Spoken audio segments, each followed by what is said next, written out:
What was that, Vic? That's our intro. Say that again. Cheesesteaks, weed, and Dexter. Gotcha. At first I was like cheesesteaks. Did I miss something? But no. So we got the Philly cheesesteaks. We were talking cheesesteaks earlier. Okay. We got Dexter down in Florida, keeping an eye. I wish there were Dexters everywhere, personally. I love that. I think Dexter's a fucking hero, dude. I love that guy. Yeah. Fuck this going to court and fucking around bullshit, man. I mean, if you got the proof, just get rid of that fucker. Yeah, man. I'm all about it. Dexter all the way. Dexter 2024 or whatever the hell. Yeah. You ever see serial killers in office? What's that movie? You ever see Frailty with Bill Paxton? I love that movie, dude. That's a great movie. And it's got Matthew McConaughey as the fucking sheriff. And it's got like I gotta watch it. You seen that one, Vic? That's a good one, man. Which one is it? It's called Frailty. Frailty? No. Yeah, it's good. They're demon killers. Me and Vic are out the loop. He touches people and he sees everything that they ever did. That's shit for you. So you don't even have to see it now. Right. Why don't you go ahead and give away the twist at the end too? I thought there was one with Denzel Washington where he was like chasing a demon or something. Oh no, that's a good movie too, dude. That's it's got John Goodman in it, right? Fallen is the name of that movie. I've seen that movie. Dude. Fallen's great. And they did a little call to that movie, which I thought was awesome in that movie Flight that Denzel had a few years back. That movie was amazing. I love that fucking movie. Yeah. So good. He did a 360 so good. with a plane. That's crazy. Yeah.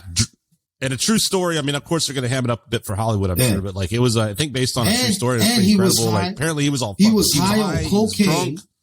He sniffed like hungover. He wasn't hungover. He was drinking the little Bacardi mixers. Oh, that's right. He fell asleep. Yeah, drinking on the plane. He fell asleep. Drinking on the plane. Up, still fucked up. Mad calm. He's like, "Oh, what's happening? We're in a nosedive. Put your seatbelt on. I got this. Oh, what's happening? Yeah, we just lost the left wing. Turn off the right rudder. Watch this. Yeah, great movie. Great movie, man. Yeah, it was a great movie. But there was that part. So the cocaine, right? And the hookers. Who cares? If you haven't seen the movie, you should have seen it by now. Screw you. Like the end of the movie, like he's got to go to court for all this shit, and they had to get him off the side. Like the whole movie's like battling with alcoholism and trying to quit. So they lock him in a hotel room. He's been sober for a while. He's all good to go. And he ran into the fridge. Dude, it's like he hears a door like flapping, and the connecting room is like the fridge is like so whatever. Like so he goes and opens it, all fucking alcohol, and so we're dropping F-bombs like crazy over here. Hello there. No, that's all right. I got headphones. Okay. And it's just like, and then he just like binges and gets completely blitzed the day before the trial. And then so that's where I meant to call The Fallen, because in that movie they're using the Stones' Sympathy for the Devil music.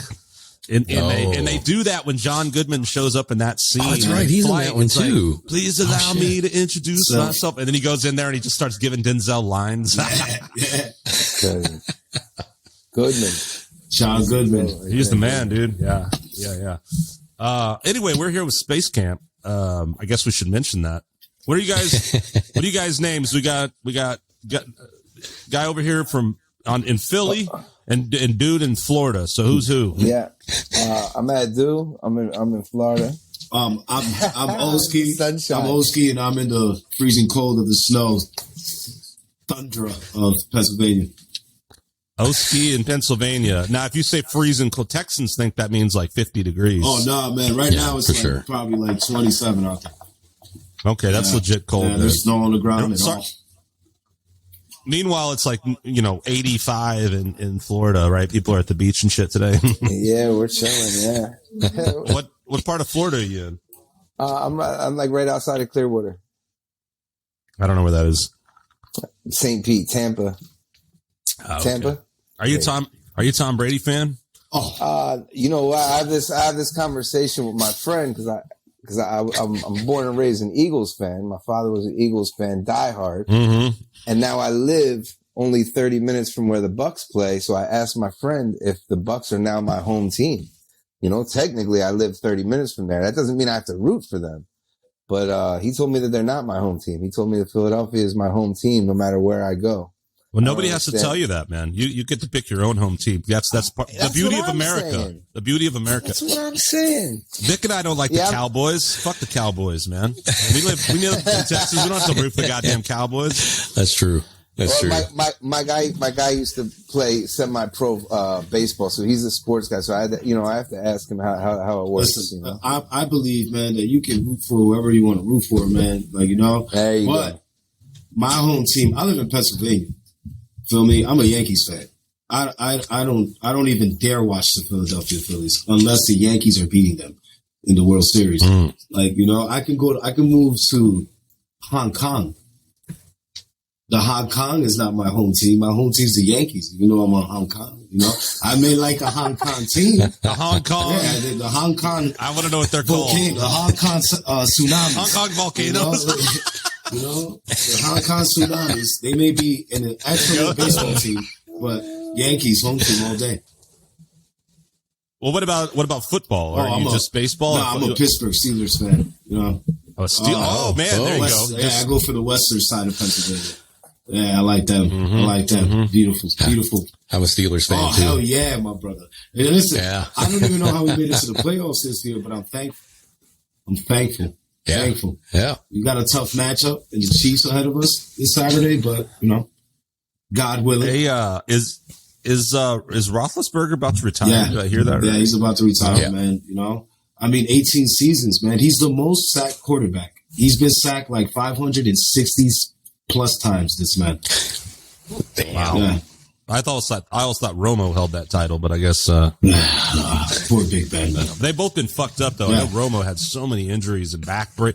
Didn't Roethlisberger had a pretty gnarly injury too? But was that even due to football, or didn't he have like a motorcycle accident or some shit? No. I think he almost had a rape charge. I think that's what happened. Oh well, that's just NFL par for the course, though. You know what I mean? That's the only injury that really happened. That's a pretty big Fucking injury, guy, though. man. This fucking guy. These fucking people. It's like, where's the peace and love, man? Jesus. Yeah, I knew there was a reason I didn't like that guy, other than his dumb face. I guess he's been around so long. He probably beat the damn Seahawks in the 2006 Super Bowl. Yeah, The last one. I've been bitter ever since Yeah, then. the last one we went to was against Green Bay. Green Bay beat us in the last Super Bowl he was ever in. Yeah.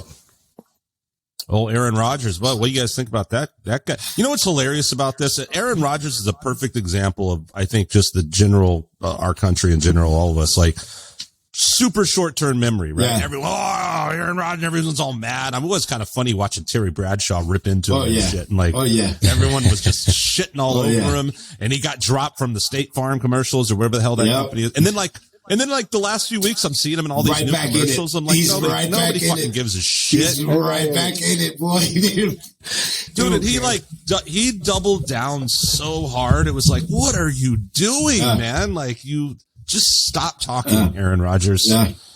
It was, I mean, it's the fact that you didn't get a vaccine. He was like and I'm paraphrasing and I don't know, but I remember it got pretty ridiculous. Like he was trying to like pull in the civil rights and like, no, dude, this is not. He was trying to go over. You're not Martin Luther King, bro. Nah. You're just a dickhead who didn't take a vaccine and lied about it. Yeah, sorry. that's really it. You should have just been like, I lied, my bad. Yeah, I lied. I feel like if he just would have said, I lied, I didn't want to take the fucking vaccine, a lot of people have been like, okay, whatever. Yeah, okay. He's an ass, but at least he's honest. He's saying that NFL is low key giving their players ivermectin. Probably. He definitely got some from Joe Rogan. Joe Rogan sent him. Listen, Joe Rogan in one of his podcasts, he said he sent him a care package. Sent him nutraceuticals and ivermectin and a whole bunch of stuff. Joe Rogan must have stock in this company at this point. Like Joe Rogan is getting some fucking kickbacks, dude. Oh yeah. Not that he needs the money, but nah. I would love to be his friend. Let me tell you. Yeah, man, we gotta find him here, Vic. We gotta go start whenever he opens comedy clubs. He opened one in Austin, I believe. I don't know if it's open, but I think he did. Is it already open? That I don't know. Maybe. But I know I'd love to go. And I mean, it's been awesome since he moved here. And I mean, him and Chappelle have performed several times. And I mean, you got to donate an arm or a leg to get in, but it's like, it'd be cool to see, man. You get these like mega comedy legend, mega stars. What I like too is like they're the guys that like they're huge and they're like, I don't think you can take them down, but so many people hate them, you know? Yeah. And I think it's like to me, like, that's the perfect comedian. If you have like half the people pissed off at you and the other half are like, you're doing your job. You're the best, you know, and like all great, you know, so many great comedians have kind of towed that line, you know. Oh, like Bill Burr. Oh, yeah. Chappelle. Yeah, man. Carlin, you know, yeah. Pryor. Pryor, and Murphy, Chris Rock. Keniston was like the original OG Keniston, man. Right? Yeah. Lenny Bruce. I mean, you go all the way back. Yeah, that's what the most. Yeah, I think so, man. Yeah, you guys like, so you're kind of a hop and a skip away from New York. And I can't believe for so long, as being a comedy fan, I never saw any stand up, and I did in some clubs in New York. And once I did, I was like super hooked. It's just so amazing actually seeing that. It's one thing seeing a comedy special. It's fantastic, but it's a whole nother level when you see it live too, you know? Oh yeah. And your drinks start flowing and you're with your friends, and it's a whole nother vibe. When I love the guys, go ahead. Oh no, I was just gonna say one of our good friends. He bought an old like movie theater, like a one movie theater. You know, 400 seats, one screen, old classic theater, and they built a stage, and they've been building this comedy scene out there. He's in Emmaus, Pennsylvania. But Killer. Yeah, man, there's nothing like it. There's nothing like going to see a comedy show. That's so crazy. You dropped that town's name. I think I played a show there. I could be wrong, but that sounds really familiar. I played some theater there, but anyway. So speaking of, you know, live endeavors, are you guys performing? How long were you out of the game for a while with the COVID thing? First of all, let's start at the beginning. Like, what's your background? How did you guys meet and start this group, Space Camp? Me and Doobie, the way we met was we kept bumping into each other at my buddy City's house, El Reno. He would record us. I would be coming in. He'd be coming into a session. I'll be just wrapping up my session. And then we kept bumping into each other while we had shows in the area, Lehigh Valley, right? In Allentown, Emmaus, Easton. And one day at a show, he just came up to me and he was like, "Hey, man, I know you've been working on this solo album, but what do you think about joining a group with me, man? I got this idea for this super group," as he called it at first, you know? And I was like, hell yeah, let's get the ball rolling, man. And then everything else just kind of manifested itself over time. Yeah, it just ended up being me and the original idea. Like I had been doing a bunch of like punk rock and like, you know, just jump in the van type tours. And the idea was I wanted to link a bunch of stoners that I knew from around the country and throughout Canada just from touring and try to build this like big, like kind of like a Wu-Tang of stoners, you know? And, so I talked to O that night at that dive bar, and then we realized that we lived right up the street from each other, so it just kind of became just us. Started driving around the country, eating with each other. So it's just a fate thing that you guys ended up being more or less neighbors. You're like, oh shit, okay, well that makes sense. 100%. Yeah. We had been bumping into each other for a good year, maybe even 2 years, like just kind of like hanging out, put something in the air, have some drinks at the bar, whatever. And just never talked about like, yeah, where do you live, man? You know, like we just figured we both live in town, and, you know, it was never a thing. And just one day, I don't know if I gave him a ride or gave me a ride home or something. Yeah. I was like, yo, I live 3 that's blocks my mailbox. Here, we were in Philly. I walked over tomorrow. I'll be over tomorrow. And then it was just it was a done deal after that. Yeah, we were at a show in Philly, and he was like, yo, man, can you come back with me, man? And I guess he just didn't want to fall asleep driving on the way back home. He wanted somebody to talk to. Oh, yeah. And I was like, yeah, man, absolutely, man. And then once we got into town from Philly, I thought he lived in Philly the whole entire time. All right. And then he's like, oh, where do you live? And I'm like, oh, I live on South 8th Street. And he's like, no way. I live down the road. And I was like, oh, you trying to come in and smoke a J, man? Yeah. Great times. Yeah. So, and this would have been when-ish? 2017. Like, 2017. Okay. 2017, yeah.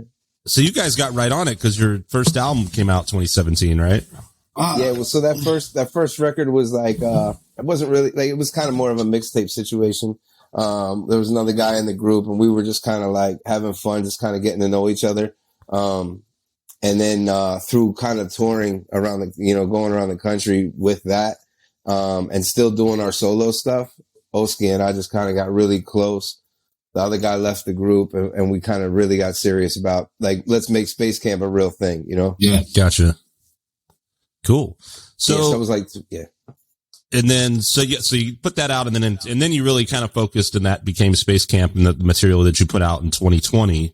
Yeah. You put an album in 2020 and then another single it's weird now because I'm like, wait, is it? Yeah, it's 2022. So 2021, you had a single.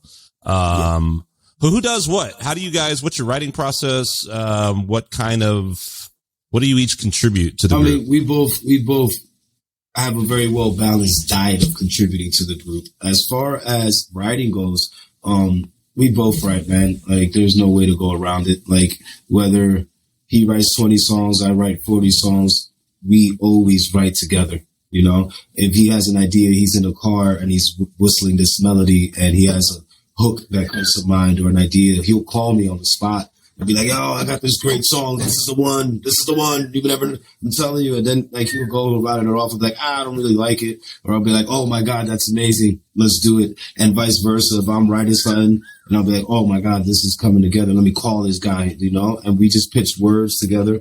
You know, if you don't like a couple of sentences off the song that I wrote, he'll be like, "Yo, why don't you try this? Why don't you try this?" And vice versa, man. We like to share the creative juices, so like everything is more cohesive that way, you know, and it's easier to digest. And everything is produced by our very good friend Rob the Viking in British Columbia in Vancouver. He brings in studio musicians. He plays all the keys. Okay. And then he brings in a studio drummer. He brings in a bassist, guitarist, and so all the music is created by Rob the Viking. Okay, right on. Yeah, it sounds great, man. How would you, and I gotta be honest, like, Mercedes, is that, right? Next to her? Is that your girl? She's, I forget, she's your manager, right? No, publicist. Yes. Publicist. I knew I was wrong on that, and I was like a publicist. Which she's in Austin, right? Yeah, she's in Austin. Yeah. Right on. Yeah, cool. Teams everywhere. Yeah. That's really cool, man. So I was going back and forth with her. And I had originally, I guess when you guys' name came up and I hit Vic up and I was like, yeah, what do you think of these guys? Da-da-da. And I think I had listened to a song and then Vic actually got back and was like, yeah, this is cool. Check this out. It was I don't even remember which one it was, Vic, but might have been Summer of Love or something. Yeah, it was like something on YouTube. Yeah. I actually I don't tend to do this, and it's not like I don't like everybody's music pretty much that we have on here, but like I actually just put y'all's Spotify on and was just listening through everything, man, and like super digging it, man. Like it's really well produced. It's cool stuff. And how would you describe your sound? Rebel hippie music, man. Rebel hippies music, man. Make rebel hippie music. Yeah. Rebel hippie music. Oh yeah. Yeah. That's perfect, man. Everybody tries to like box us in this category of like your hip hop or like your reggae, where you guys are psychedelic. Nah, man, we're just rebel hippie music. That's what it is. Right on. Yeah. Yeah, there's definitely. Both come from so many different kinds of. We both come from like listening to so much different music. I think that our main goal with Space Camp is just to like really like make honest music and be really honest with each other. We tell each other like how he was saying, like tell each other what we like, tell each other what we don't like, put something on the back burner if we have to, be honest with ourselves, even if we're being a little vulnerable or whatever. And I think that's the goal. And to say like, yo, if we want to make a psychedelic song today, that's what we're going to do. If we want to do some straight hip hop, we want to do something over just a ukulele. We're not going to be afraid to do any of the above, Yeah. I think that's what was a big appeal, is that it's like there's this nice eclectic palette of things happening with you guys doing your thing with it, but it's always like musically interesting, and there's the things you pull from, the different samples you use. You can tell you have like a balanced, you have an eclectic set of influences. You know what I mean? Like, didn't you say you familiar elements too? Yeah. Right? It's some real cool production stuff. I'm glad you shouted out your producer, because there's a lot of He's a genius. He's definitely adding a lot of, man, really, really well done stuff. What were you saying there, Vic? Yeah. No, I was just saying a lot of familiar elements too, like just from the different genres. And like you said, it's very eclectic, but there's like stuff that you can pick out that's like, oh man, that's cool. I remember that from this other thing. or something familiar, right? Yeah. I know, like, one definitely caught me was with the Hey Joe intro. And I like the way I like where you guys took that, man. The vibe you put on that was really cool. Thank you.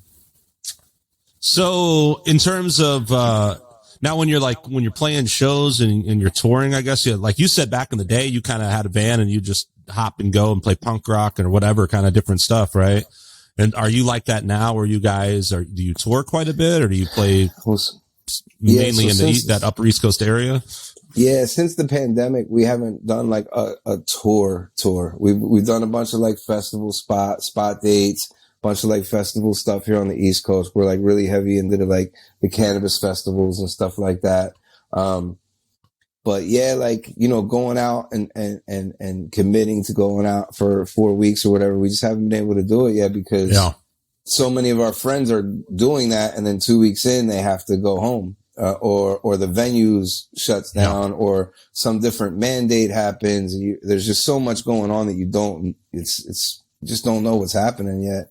And it sucks, you know, cause we were used to kind of going, hitting the US, hit the East Coast, hit the West Coast, go up to Canada, chill out, repeat, you know, and it sucks. Yeah. I don't even know if we'll be able to go back to Canada, you know, like who knows, you know, like they were their border was so crazy before. Yeah. It's like, they're still strict now, you know, like our friends up in Canada, they can't do anything, you know, even vaccinated people, it's so limited, like what they're able to do. And it's tough, you know, it's tough, but yeah, of course, like we want to go back out. And you know, I think that's where our main passion is being on stage. So yeah. But with the shows we've done, it's been great. It's been great with the shows we have been doing. Yeah, for sure. Yeah, man. Fingers crossed. Who knows? I mean, that's what it seemed like the last few years is like, hey, everything's starting to open up again. All right, let's start putting some things on the calendar. And then 3 months, 6 months later, it all goes to shit. Yeah. It seems like that has become a trend, man. I know exactly how you feel because I'm sitting here going like, are we going to get to do it? Yeah, nope. There goes the spring, you know? So I'm at a point now going like, well, I hope maybe something in the fall. We'll see. Yeah. And when we do go out, like, you know, like the thing I think that I'm most afraid of is like, you know, being able to like sweat with everybody and just kind of being able to like I just want that experience, you know, and I guess I'm probably a little bit afraid to go out and not be able to get that experience. You know, like I want to hug everybody and shake everybody's hand at the merch booth and like hang out. And it's like, you know, I'm a little bit worried that those days might be gone for a bit. So, I'd rather pop back when I can have a real experience and give a person that's paying $10 or whatever they're paying to come see the show, give them a real show. You know, I don't want to be, you know, 6 feet apart and lame.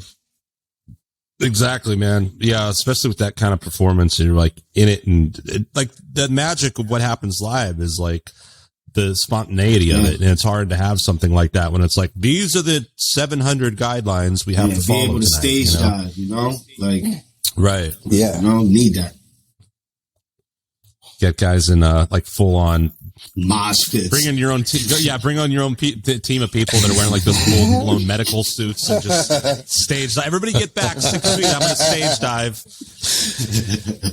Yeah, we did it. We did a show like we I guess it was in 2020, like right when they thought things were going to open back up, and it was outside, and I'm kind of never forget the show. It's like they had come out, the event guys came out, and they painted circles in the grass. Mm-hmm.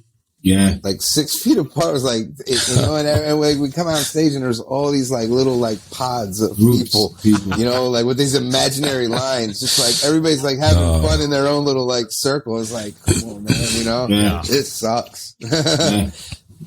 Yeah, it's been pretty weird for sure. I mean, just now I just got back, was out in San Francisco and we were going to go to a show New Year's Eve and, it got canceled, a week before or whatever, just cause all this variant happening all over again. Yeah. So, and I know it's kind of in Austin right now. I don't know. I haven't been around as much, Vic, but it seems like a few places have shut down again. I think most are still going. Yeah. There's been a few people I know that have gotten it. And Oh, dude, Actually, everyone's been getting COVID. I got it last week, man. Really? Yeah. I'm pretty sure I'm gonna get it tomorrow. I was rolling with somebody on Wednesday, and the coach hit me up and goes, "Hey, just so you know, so and so tested positive." I'm like, "Okay, well, we'll see what happens." Yeah. So I feel like, Jesus. Hopefully we can all just get the thing mildly. If this is a mild, I'm hearing it's a more mild variant, and assuming most of us have been vaccinated and or smoked some weed, I guess, and then we'll all be fine. There you go, man. Then it's just going to be, do both. More flu shots, basically. The flu is. I read something that said like 2 strains of the flu have just wiped out off the face of the earth. Now we're down 2 strains of flus. That's what I read. Oh. Yeah. That's good. There's like fucking a throwdown going on between microscopic viruses. Like Corona's out there beating the shit out of flu and like eliminating it. It's amazing. Damn, dude. It's so. Yeah, it's crazy times, man. It's crazy times. Yeah, it feels like we're turning the corner, though. You say it's crazy, like you say that, and then you're on the like I don't watch the news like purposely, but like I'm always like, yeah, man, we're turning the corner, man. Everything's all good. And they're like, what are you talking about? It's the worst it's ever been. I'm like, there's a new. All you gotta do is put the fucking news on for 5 minutes, and then you're convinced the world is ending tomorrow. There's a new variant every hour, man. It's crazy. Yeah, it's crazy. Scary stuff. What was I saying? I lost my train of thought. Whatever. I will tell you this though, man. Like I call COVID because I smoked with my buddy. Right, I was smoking a joint with my buddy. He leaves my house, texts me 5 minutes later, and says, "Yo, I just tested positive for COVID." I was infuriated immediately, but like now I just smoke joints with like by myself. Like if you want to smoke with me, like if you don't have no flower, then I guess you're not smoking with me. Your ass out. This is mine. This is all part of a plan to get people who use drugs to do it responsibly. I'm gonna need to see your vaccine card before we share that needle, please. Yeah, man. Like, or if not, I'll give you the rest. I'll give you the rest when I'm done. Dude, I'm freaking amazed. It's not like I've been going out and being crazy and like, I had to wear a mask. The venue we went to out in San Francisco, they took a temperature. You had to have your vaccine. It was like, oh wow, because it's definitely not like that in Texas. And but I mean, I went to a party and I guess everyone was knew each other, but it doesn't matter. This was a month ago or so, I guess. But smoked a joint. I'm just going like. With a bunch of people, it's like, oh shit. It's like, oh man. But I don't know how the hell I haven't got this thing, or maybe I didn't. I'm asymptomatic, or maybe I had it back. That's the thing. A lot of us don't even know, it's like, I don't know. You have a 99.9% chance of surviving. Yeah, man. Those aren't good. I am not a lucky person. I always lose at poker. I don't fucking want to. I don't want to take those odds. No, I'm not leaving my house ever again. I'm just going to watch CNN and never leave. Oh my gosh! You never even leave your house. No paranoia whatsoever. Nah, I would see that. CNN give you all the paranoia, boy. Oh no, man. Yeah, they're hotlines. Jeez. Hotline paranoia. Yeah, just what I call that, paranoia hotline, man. I don't have enough anxiety in my life. Oh, here I got this great network for you. Life is good. Turn on CNN. You'll change your mind in 5 minutes. Yeah, 5 minutes. And that's all it takes. That's amazing. Oh, yeah. So yeah. So I mean, I guess it's safe to say that we all watch Fox News here. Is what I'm gathering. Keep it fair and balanced, right? Man, yeah. The best news is like around the dinner table with the TV off. That's the best news right there. That's it. Just talking to our buddies. I want those Ron Burgundy days back, man. that one channel fucking news team. There you go. Spray a little Sex Panther on. That's it. Stay classy, San Diego. Those were the good old days. Keep it classy. Go fuck yourself, San Diego. San Diego, German man. for whales vagina. Yeah, dude, like, I should not, there's certain things. He has a podcast. Have you guys listened to the Ron Burgundy podcast? No, I knew he had a fucking, he had a book, for God's sake. I mean, Listen, he has a podcast that is off the hook. Yeah, Jesus Christ. That's damn. He goes in there in full character every day. And wow. It's great. It's pretty good. It's pretty good. Yeah, Will Ferrell's freaking amazing, man. Yeah. I know what it was, and I think we might have talked about it on the last podcast because I think I had just watched it, but did you guys see the South Park episode of the post-COVID South Park? Post-COVID? So good. Yo. I didn't see it. You haven't seen it? with the head diapers. Butters is in an insane asylum because he keeps trying to sell everyone NFTs. It's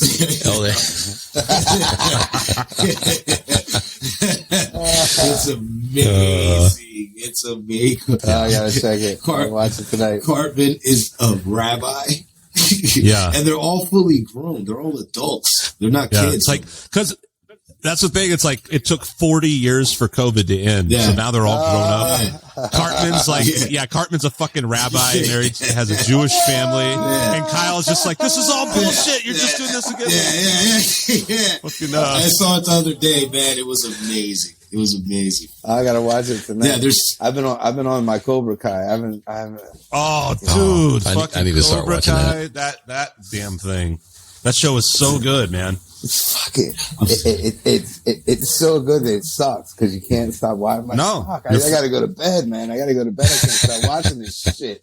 No, I have ruined so much of my life because of Cobra Kai. Now, I don't mind it though, because Cobra Kai gets in and out, dude. I mean, you'll only ruin like a couple of nights of your life because they're like 30-minute episodes and you binge watch the season in a couple of nights. Yeah. Well, there went that weekend, but whatever. But like, whenever I started watching The Walking Dead, I was like, no, God, no. And then like 10 seasons later, you're like, this show's stupid. Yeah. Like, what have I done? Yeah. So, but yeah, Cobra Kai, I'm not even going to try it. I'm not even going to try to defy, the Miyagi. So good. It's so good. And you find out, man, that, Johnny was always the man, Daniel was kind of a dick, Daniel was man. He kind of realized what it was really hitting for. Daniel was the bully. Yeah. You know? It's crazy. It's funny. It's crazy. Took advantage of Mr. Miyagi. It's just took advantage. Fucking scumbag, man. Daniel Russo. Well, there's something. Is there something with Ralph Macchio's arms? You ever notice when he acts, he keeps his arms like straight down now? I was wondering if there's something going on with him. Like he can do his moves, but he seems very awkward when he's doing his like walk around stuff. He's older. Maybe he's just an awkward person in general. He's old and stiff, right? They gotta like oil him up. They give him some. He takes a couple of hits before his fight. He ain't up there like this right now. He stay there and he grease up. Keeps his arms straight when he walks. Doesn't swing him. Danielson, man. I was gonna say like a joke, but it's just so mean. It's just awful. So it's gotta make a Mick Mars reference, man. You guys know about Mick Mars, right? It's terrible. Man, it's horrible, dude. It is. It's horrible. I wonder if he has the same thing. Well, I don't think he'd be doing goddamn Miyagi Day if he had. He's not as old. He's not as old. You know what I mean? Like, think about it. Mick Mars was fucking rocking out. 10 years ago, even with that. So, and he didn't even have Mr. Miyagi like massaging him and shit. Got that magic Miyagi touch, dude. Yeah, Tommy Lee touching him. That's Tommy Lee. Tommy Lee touching him with something other than his hands. Yeah. I'm gonna tell you, this is hilarious. So when I was young, I loved Motley Crue, right? My brother's like older, whatever, and I was asking, they were coming to Philadelphia. Motley Crue was coming to Philadelphia. This shows my age. And I was like, oh, Mom, I want to go see Motley Crue. So make Chris bring my older brother. Make him bring me to see Motley Crue, blah, blah, blah. My brother's like, all right, yeah, fuck yeah, I'm taking you to see Motley Crue. So then my mom tells me, but the Ultimate War, the wrestling is coming the week before. Why don't you go see it? She didn't want me to go see Motley Crue, right? So I find out the Ultimate Warrior is coming. So then I'm crying to my brother, take me to see it. He hated wrestling. we'll go Motley Crue. I'm like, nah, take me to see Ultimate Warrior. He's fucking pissed off. He takes me to see Ultimate Warrior. We sit there for 4 hours watching all the I don't know what they call it, right? What they call the guys, like the fluffers or whatever. Prelims. The guys that come out. Watching prelims. All the talk, right? Yeah. Yeah, so like for 4 hours, my brother's so furious. And then finally the Ultimate Warrior is going to come out. This dude runs out to the ring, slams dude, runs back out of the ring. He's in and out. Oh, man. He's in and out in 60 seconds. My brother, this guy knows what my brother looks like. My brother's like 6'5". He's like, Jack. My brother looked at me, he wanted to kill me. He wanted to kill me. It's so funny. Every time I think about Motley Crue, I always think about my brother looking at me, wanting to body slam me all the way home. I was like, let's listen to Motley Crue. So it sounds to me like paying to see the Ultimate Warrior back in the day was the same as paying to see Vince Neil sing these days. Like you're not going to be happy with the result. You're not going to be happy with the result.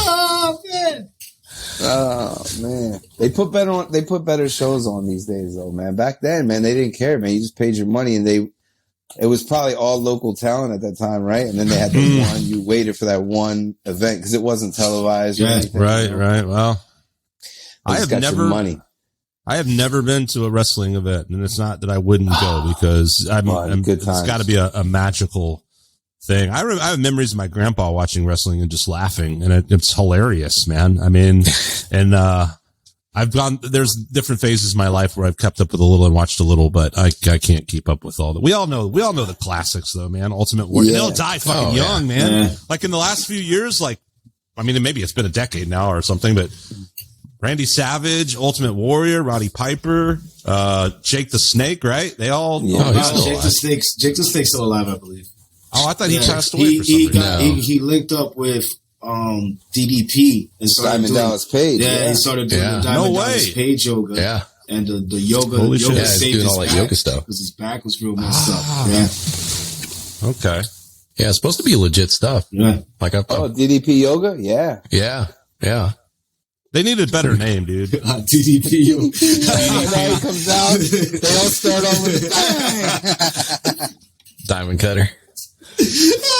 Oh, wrestling shows are the best, man. Especially like local, like smaller circuit. I'm not gonna lie. Good times, man. I saw Taker in Madison Square Garden, the Undertaker, and I'd rather watch it. Wow. Yeah, I'd rather watch it on TV. It's like I don't know. I guess it's like going to like a UFC event, and like you can only watch it from that one angle. Like the electricity in the building was, I won't forget, but the match, like it's tough because you're just watching it from over here. And I was a kid. I was like 8 or 9, so like I can't even see, like over these people's heads. So the best wrestling ever to have been seen would have been the Andy Kaufman days.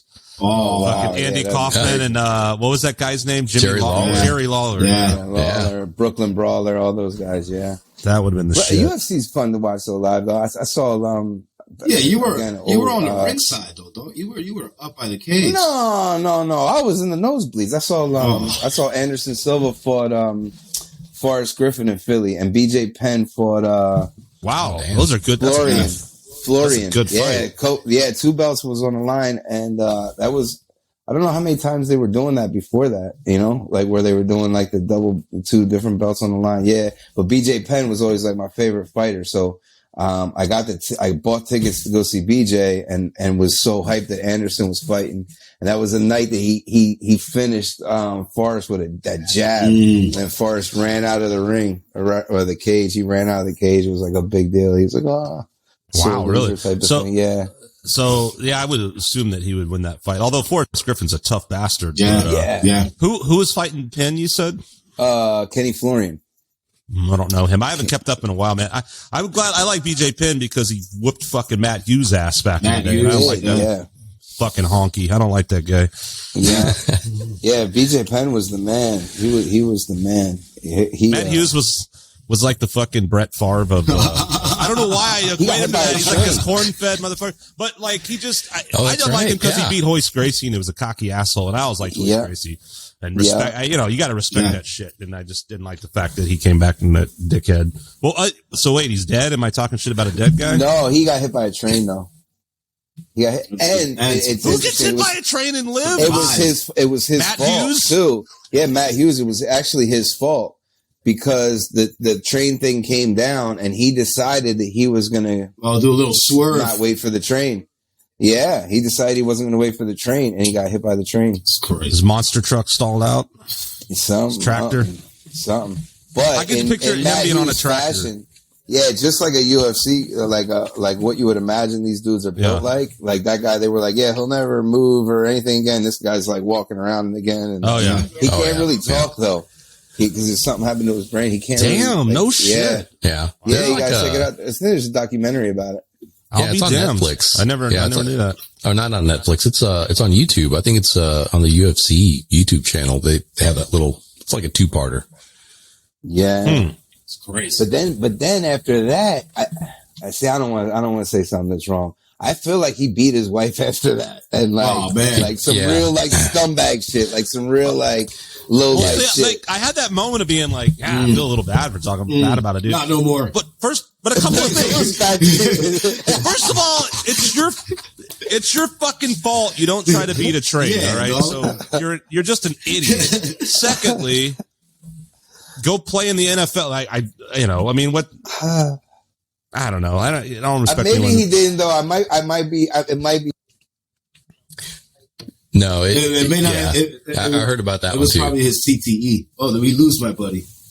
Lose him? Uh-oh. He was like, man, I got to get out of this conversation. Nah, he'll be back. I'm gonna text him right now. He's Googling. He probably like fuck. I've done that before. Like accidentally click out when you're like Googling something because now I'm actually curious, man. I haven't been. Yeah, he'll be back. I just texted him. Are you coming back? Did you just leave us here? You know? But yeah, man. I'm looking at y'all's site here with the Emmaus Theater. That's tripping me out. I really love that place, man. It's authentic. I think I might have played that place. Dude. It's authentic, man. It's just like an old theater from like I guess the 60s or 70s. Yeah. And they were gonna like I guess sell it. They were gonna sell it or tear it down. And I think that's why the dude bought it because it's like a staple in Emmaus. The town of Emmaus is a very old town. I think it's the second town in Lehigh Valley. I think the first one was like Allentown, and then Emmaus was his neighbor, back when whatever place was established. But it's like a staple out there, man. And it's a very beautiful place. And like he said, he's building the comedy scene. They also do poetry there. Yeah. Oh wow! All at that. Yeah, theater. Man. My homegirl, Ash Poetry. Sure. She does poetry there. Has poetry events. Emmaus Theater is a very great place, man. You probably did stop by an Emmaus Theater, man. Yeah, that's cool, man. Very cool. I apologize. I get all wound up with Matt Hughes. I got all wound up. Yeah. You had to go punch somebody. Put your tap out. Come back in your tap out. Yeah, man. I remember that. Oh man. You're gonna have to start wearing tap out shirts. You should come on the podcast and just assert yourself. Wear a tap out shirt and some. Whenever someone says something you don't agree with, shirts. Like God. Some Ed Hardy jeans. Oh man. With the tiger. with the bedazzled ass pockets. Oh man. All that. Yeah, back then though, when them first things came out, you saw a dude in the bar with the tap out shirt. You were like, all right, you knew business. Because back then, that guy with the tap out shirt also had the big ass cauliflower ear, right? Yeah. The cauliflower ear is always the tell. The Randy Couture. Yeah, I'm leaving that guy alone. Right? Yeah, no. If I see tap out shirt is one thing, but if you see cauliflower ear, do not fuck with that person. No. Never, absolutely, never. Unless you got a bat in your back pocket, like, and even then, you better have a gun.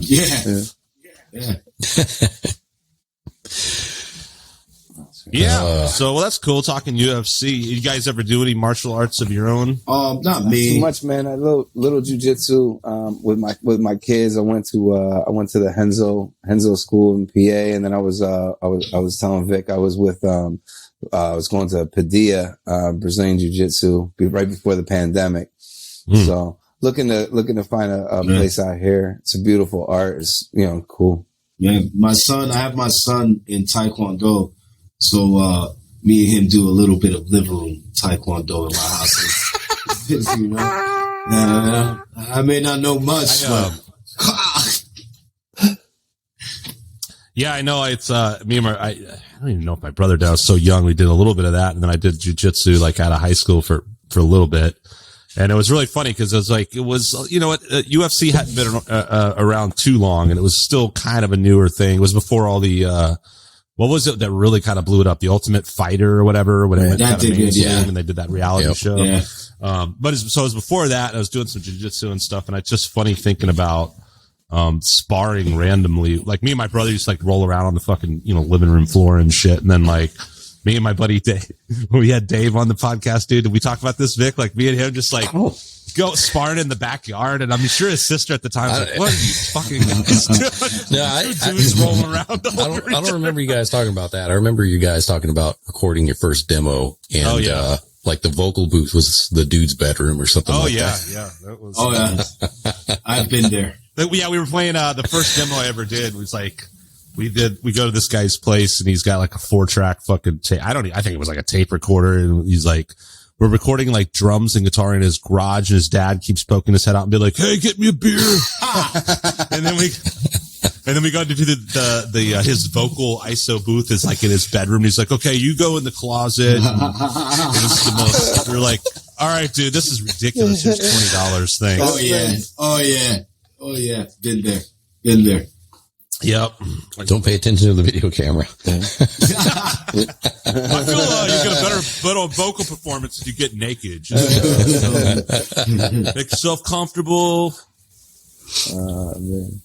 Well, you said watching Cobra Kai. You wanna start up again? I do, man. I'm just trying to like free up some things, get some shit off my plate, so I can kind of get it back on a schedule. I know it's easier, That's all. It's an excuse, but I'm sticking by my excuse. I do want to, man, I went to the doctor and, I'm fucking fat, dude. I'm the fattest I've ever been. Like, it's insane. I feel you. We're all fat. My buddy Doobie actually started going to the gym, man, before, the new year. I think it was, 2021. He started going to the gym, Yeah. I'm down 35 pounds. This guy run 15 miles, man. Oh man, congrats! I didn't. I actually meant PHAT though. My doctor said everything was great, so I was like, I got on the goddamn scale, and I was like, Jesus Christ, this is 15 pounds more than I anticipated. Yeah, I'm man. I'm into running now. That's like my new thing. I'm like, dude, it's cool when you get it. It's all this headspace you got to get into. I got there. I don't know how I ever did. And then once you get out, you're like, what was I? Huh? Chips are so good. Run it, dude. That's what'll do it. That's why you lost all that weight, man. Cause I went through, that's all I did was treadmill and fucking run like a madman for a few months. And I dropped about the same, man. I dropped like 30 pounds in like, how long did you say it's been? Yeah. 6 months. 6 months, something like that. Yeah. Yeah. I dropped it probably. Man, my days messed up if I don't go run. The energy, I walk out of it's running is like, to me, I don't know, man. You can't even really explain it until you like therapy almost, right? It's crazy, man, because you're just by yourself. In your thoughts, everything else is gone. And every day you're kind of able to push yourself through a doorway that you weren't able to get through the day before, Like when I first started, I couldn't run a mile, I couldn't run for more than 2 minutes, literally I couldn't run for more than 2 minutes. A minute I'd be like, and I have to walk. And now I can run for 60 minutes now, and that's exactly how it was when I did it. It's crazy. Yeah. Nice. It's a crazy thing. Yeah, it's cool, man. Yeah. And damn, I'm getting all inspired by a pothead right now. This is motivated stoner. Yeah. I was gonna run, dude, but like, no, working out when you're stoned is a trip though, too, right? Oh, like, I get stoned before I go in, man. That's what I do. That's my routine. It's a trip. Yeah. I take a dab. You're like real scientific about things. And actually, you're okay to take it slow. You got nothing to prove. It actually helps. Like focus on my technique, man. That actually helped. Yeah. I believe I forgot what podcast I was listening to, but the dude said that like if you actually go in stoned into a workout, it helps you out, like better focusing and like just sticking to the task. Because you're not so tense. And you're more relaxed. I was gonna say it's just the overall more relaxed. Oh yeah. This guy listens to David Goggins, man. Like, he listened to one episode of David Goggins, and he's like, I stare at them sneakers. And I don't feel like fitting a fucking running egg. But then I say, stop being a bitch. And I get out there and I run. I love his Instagram stories. Yeah, he's the best. He is the best. He's awesome. There was one story he did, and he's out running. It was the summer, and he's looking at the camera, and he's like, it's a hot motherfucker out today. He goes, Mother Nature's pissed off. He goes, I'm out here running. Some dude pulls up in a car, and he goes, why are you running? He goes, 'cause you ain't. You ain't. He goes, and then he goes, listen, the world needs doctors. The world needs lawyers. They need all sorts of different people in the world. They also need some hard motherfuckers. Yo, he's great. Let's go, champ. Yeah. He is great. And then he's like, I ain't asking you to do what I do. Stay hard. And he just keeps running. Yeah, man. He's amazing, that dude, man. He's great. He's need that inspiration, man. Very motivational and inspirational. Man. His story is crazy. I started his book. I need to finish it. I'm probably like halfway through, but it's a really, really amazing story so far. Yeah, man. Guy's dope. This guy saw. You know what's? Go ahead. No. Sorry. I saw one. He was running, and I think his partner or whatever it was recording him. And she's like, "Oh, I woke up this morning at like 5 o'clock in the morning, and I couldn't find you." So she drove to go look for him, and he was running. And she's like, "Yo, why are you running at this time?" And he's like, "'Cause I woke up and I looked at you, and you were sleeping, and then I looked at the dog, and the dog's sleeping, and I'm like, that dog is grateful that he has me." Because without me, it wouldn't be able to feed. It wouldn't be able to eat. But this is how I eat. This is what feeds me. So I'll run. Yo, this guy's amazing. He's inspirational as hell, man. You know? Send me that link. I need this. Oh, I got it. That needs to be my alarm. Get up and run, you little pussy. I will email you that clip. Him and he's great. And Shannon Briggs too, right? Like his. Oh yeah. I don't know if you guys ever see him. Shannon Briggs, let's go, champ. Let's go, champ. Yeah. Let's go, champ. Oh yeah. Shannon Briggs is crazy. Yeah. Champion. He was a champion, man. He was. Yeah. He was something else, guys. Yeah, Richard Simmons hasn't been working, man. I need to. He's trying to do the dealer mill. He's trying to do the dealer mill. It wasn't working out.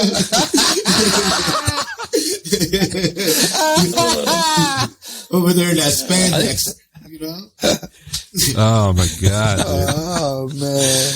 But he fell off once he started losing hair. Like, you know what I mean? He just fell off. That's it. Oh yeah. I think there's a podcast out there saying, "Where's Richard Simmons?" It's like they're trying to track him down. That guy was it's a real thing. He was an America's I think so. Yeah. Man. He's like, "Where's Waldo?" Yeah, man. It's there's something that keeps catching my eye. This podcast, man. That fucking Flash Gordon poster. Oh yeah, right here behind you. I got this in. Dude, I got this in Quebec, Canada. When this is doobies, but I hold it hostage in my house. You know, every time, you know, I just never bring it to Florida to give it to them. I just keep it here. But the same day that we got this, I went to my buddy's house in Quebec, Canada, and he had a bunch of old vintage vinyls and a bunch of like old movie stuff. And I saw this Flash Gordon thing, and I just nabbed it. He said I could have it, and I was like, "Oh hell yeah, man! It's pretty cool, man." Is that the old Sam Jones movie man. from back in the day? I just watched it Sarah had never seen it. I got it. That was great. My fiance loves bad movies, and I was like, "Oh fuck, we got to watch Flash Gordon." Well, and for whatever reason, it might have been like, we talked with Mike Norris, and we did the Queen album, Vic, and I was kind of going back and listening to some Queen. I was like, holy shit, this is an actual album, like on Spotify, the Flash Gordon soundtrack. Yeah, they did the soundtrack for it. And then it like came up on Plex or something. I was like, oh dude, I was all like listening to the song, like all getting giddy about it. And I was like, we have to watch this movie, man. So I'm fresh off of a new, my once a decade Flash Gordon viewing. I dig it. No, it's awesome, man. Dig it, man. Well, they bring it up on TED. Oh, that's the best. Well, the first Ted, yeah. That's the best. Because he comes into that party. He starts raging with them. They start raging together. Yeah, because the neighbor comes over to complain. He's like, death to me. Yeah. Oh, it's awesome. That's classic. How did she like the movie? Yeah, she was like, how, I mean, it's like, there's like, it was like with Commando. She was like, how have I never seen this? Like, a shame of like, dude, Commando, it's so good. He said, I'm going to draw a weird, line, dude, hanging over the thing. I thought you said, I thought, what he said, I thought you said I was going to kill you last. Are you going to kill me? I lied. And he drops dude into the Dude, Commando's just one of the greatest. So, drawing a line, and Predator popped in my head a minute ago when we were talking about all the sort of like motivational macho guys, right? Remember the guys in that fucking, what was the dude, Jesse Ventura, right? I got time to bleed. Yeah. And, so the dude that's in that movie, I think his name is Mac in that movie, his buddy who dies, right? Mac. Who's also in Commando. He's like, I think he's the garbage man in the beginning. He's like one of the thugs or something, right? So we just watched this fucking crazy ass Nicolas Cage movie, shocker, called Mandy. And the only reason I'm thinking of that right now is because it's that dude, the guy from Predator and Commando is in that. He's like old as shit. But he still like looks, at first I saw him, I was like, he still looks pretty good. Like, and then you get a little closer, like, never mind, he's pretty fucking old. But like, dude, it's just a fucking crazy ass movie, man. And I recommend it. I heard of it. I never saw it, but I did hear it. It came out like 4 years ago, 5 years ago, I think. I couldn't believe it because there was this whole like thing on like there's so many movies on the Plex account she has, but like there's just all these Nicolas Cage movies, and they were like fucking. It's like Steven Seagal. You're like, what? I've never even heard of 20 of these things, and then it's all the same fucking movie, right? But like Nick Cage. Yeah, I think it's like. I think it's pretty recent, man. I heard something crazy about. Oh no, Nicolas Cage is playing Nicolas Cage. In like a new sort of like comedy vampire movie or some shit, ridiculous. Dude. I know Nicolas Cage is playing Nicolas Cage, starring Nicolas Cage in a movie about Nicolas Cage. That's amazing. Yeah. Man, that's a guy that's just. It's funny because it's like done his. I don't know, man. Like his career, like he's like made so many bad. Yeah, he doesn't care. What you would construe as bad decisions, but they actually. He like, it's like he all along, he's like, cool, I'll just do this and become a parody of myself. And now like, he's like created this larger than life absurdity that is his own brand, you know? Yeah, he's and been we all love upstairs that. of Graceland, man. He's one of the only people that's ever been up there. You know, he was living, he married Elvis's daughter. And they were living on that's why. No shit. That's why. That's what he was allowed upstairs. Yeah, Nick Cage was a wild dude, man. Like he knew what he wanted. He was a huge Elvis fan, so he was like, "Well, I'm going to marry his daughter, and then this way I can go to the upstairs." You got to respect that, man. Shit, my man slipped this.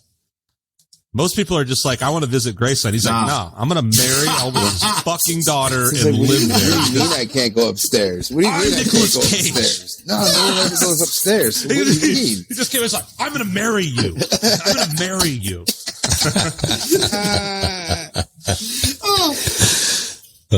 He's a wild guy. He bought, I think he bought the rights to Ghost Rider too, so that he could play Ghost Rider. I heard that happened too. Marvel, like the actual comic. Marvel's never going to allow that. You better look that up. I think I believe you. Something. Hey, you know what? Doesn't Wesley Snipes own Blade? It doesn't matter what Wesley owes. He owes the IRS, and they already got somebody. Well, dude, what? Dude, like Wesley Snipes got fucked so bad, dude. Like I don't know anything. Like maybe Wesley Snipes is a horrible person, but all I know from what it just seems like, you know, I mean, he didn't pay his taxes, You know, which is cool. The guy was in jail a long fucking time. they Felt did like a it long very- time. I feel like you can kill somebody and not do as much time as when Seriously, you go to the IRS. no. Yeah. There's fucking guys that murdered people and raped people and all these horrible things that are roaming around and, you know, doing interviews for Netflix documentaries. They did him dirty. Wesley Snipes, with all the fucking money in the world, doesn't pay some taxes and goes to jail for 100 years. Yeah, Like, it's horrible. They like did him he was there a dirty. long ass I time. think it was like dude. three, It's like 4 years he was in there. Willie Mays How Hayes, much man, did he it's owe? not right. Willie Mays Hayes. That's the best. What did he owe? How much did he owe? A lot, huh? I think $1 million. I don't know, more than $1 million. I mean, he was locked up. For Maybe he just. 3 years. I mean, Yeah. I'm assuming he just did some crazy shady shit, you know. Yeah. And which I think anybody, like all those guys probably do. He just got caught. Yeah. Like he just had really bad accountants or, you know, covers or something. Cause his Isn't that what, accountant like, wasn't really- the best. You know? His accountant was not the best. Man. that is an understatement if I've ever heard. So Wesley Snipes didn't have the greatest accountant. You know? Hey, I'm looking for a CPA. Well, yeah, my neighbor actually worked with Wesley Snipes. Oh, I'm gonna fall Jesus. back from that one. Yeah, man. That's good. I suppose these are all things we could research and find out. Yeah. You know, but who cares? Like gossip's way more so fun. many assumptions on this podcast tonight. I'm talking Yeah. about Matt Hughes beating his wife. Like, who knows? We need a Jamie. You know? I pray to God, like, none of his teammates ever watch this. Like, Oh man, dude. Robbie Lawler shows up with like his shoulder. What did you say about my coach, bro? Oh, you're the worst. You're pretty close. You're out there in Florida too, bud. Yeah, man. You're- Like a, American top walk team on easy. it.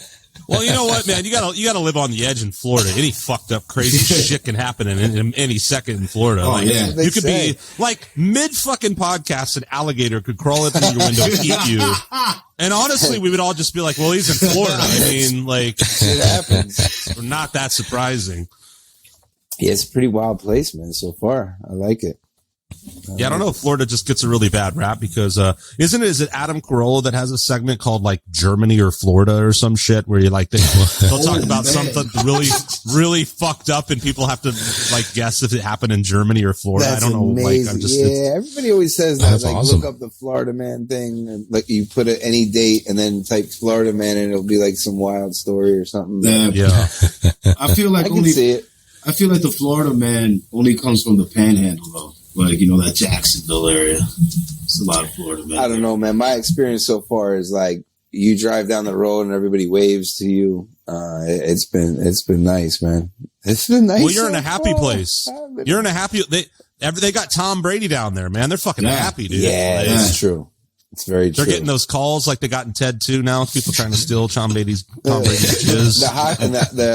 the hockey team, what do they call it? Oh, I'm not. I'm What, not the a sports hockey guy. team?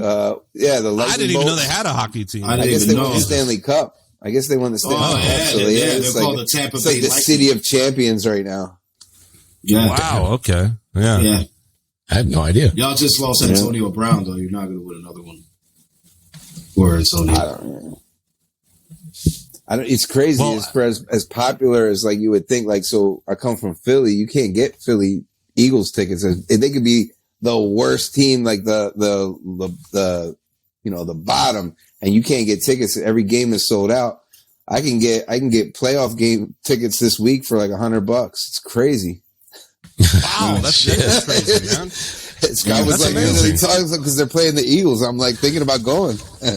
Oh, fuck yeah, dude. You should should that's the thing definitely with the go. Eagles. Support your home team. Eagles fans, though, they don't even care if you win. I mean, they want to win, but they'll be happy just to be there and boo the shit out of you if you suck anyway, man. That's Like, what it's I'm hard saying. to be a Phillies player. Yeah. Yeah, every game, every Birds game is sold out, man. People just want to go and party and tailgate and throw beer and popcorn at the other people, and yeah, it's crazy. Because that's it. Yeah. Brotherly love, part of America, right? Oh, there. yeah. That's part of America right there. Oh yeah, real rough and rugged. Let's talk about, goddamn, I just want to keep talking about sports and Nicolas Cage, but I'm quite happy to, like, Flash Gordon. But so what are some, like, I'm always curious about influences. What are some specific influences that got you guys into music to begin with and made you want to do music? Like, who are some of your biggest influences? For me, I grew up in a house full of musicians. All my brothers played instruments. My father actually won a Lifetime Achievement Award for the Latin Grammys. My brothers won Composer of the Year, and they've been doing music for over 50 years. Right. Well, my father's been doing music for over 50 years. Then my brother joined it when he was 18. Right. So I grew up playing the piano and stuff like that. So my major influences were, of course, Hispanic music, salsa, merengue, bachata, like you name it. Right.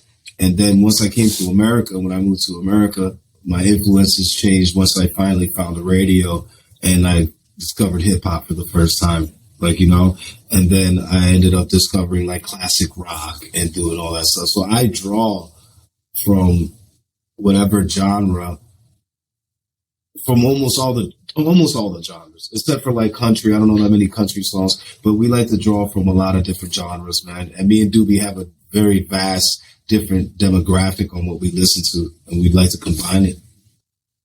Where are you from originally? I don't remember. I was born in the Dominican Republic. Okay. Yeah. Okay. Yeah. Okay. Yeah, man. Get that Latin influence like Vic over there. Hell yeah, man. Hell yeah. Let's get that down in your blood, dude. That's a good thing to have right there. Yeah. So what about you? Yeah, I came up listening to punk rock, hip hop. Early on I was listening, like my mom was a huge like Hall & Oates fan. So I kind of came up listening to like soul, pop, Motown. And then the person who kind of got me wanting to do music was my cousin. He was a Deadhead. He was a super like jam band dude and follow the Dead around. And that was like the first thing that got me wanting to like, be into music, I guess, and the concert kind of stuff. And then I saw Cypress Hill live, and then I just wanted, that's all I wanted to do after that. I wanted to be on stage and stuff like that. So my influences come from hip hop, classic rock, punk rock, stuff like that. What was your first concert? Was Cypress Hill one of your early concerts, I'm guessing? Yeah. What you guys remember what your first concert was? I mean, mine, once again, the first thing I ever went to that was from music was my father. He took me to this open area, a festival thing. I guess I was too small to remember, but that's my first person I've ever seen perform was my father, that energy. And I kind of knew that's just something I wanted to get into. But then when I got older, the only concert I've ever been to, only been to one, was J. Cole. I saw J. Cole live. And I thought I was going to see him rapping, and this dude came out with a band. And when I saw that, I was like, holy shit. Like, wow, I want to do this, right? Because I was like, rappers, you're always just with a DJ. I wasn't really thinking, besides the Roots, you don't think these rappers are going to have bands with them, And when I saw him perform with a band, my mind was blown. I was like, this is beautiful. I want to do, this is what I want to do, That's interesting. You haven't been to concerts. Yeah, because I grew up. It's wild. Like, because I grew, like with my father, it was like everything was drilled, right? Like I would come home and I would get on the piano, and I would be on the piano from 3 to like 6:30, and then I would eat and like do homework if I felt like it, and then go to school. Like music was way more dominant in my house than like actual schooling.